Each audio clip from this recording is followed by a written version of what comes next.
వెనిజులాకు సంబంధించిన అనేక ఆయిల్ షిప్స్ని, అంటే ఆయిల్ ట్యాంకర్లతో కూడినటువంటి షిప్స్ని అమెరికా సీజ్ చేస్తుంది. అమెరికన్ నేవీ సముద్రంలో చుట్టూ సరౌండ్ చేసేసింది. వెనిజులా చుట్టూ ఉన్నది.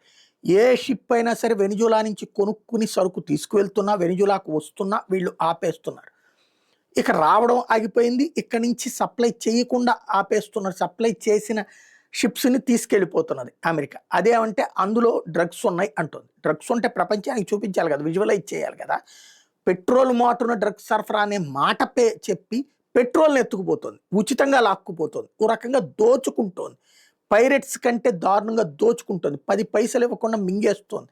ఇంకోవైపున ఈ క్షణంలోన రేపా ఏదో ఒకటి చేసేస్తామన్న హెచ్చరికలు జారీ చేస్తుంది. ఓవరాల్గా ఒక నిలువు దోపిడీకి సంకేతంగా నిలుస్తుంది వెనిజులా మీద అమెరికా చేస్తున్న వ్యవహార శైలి.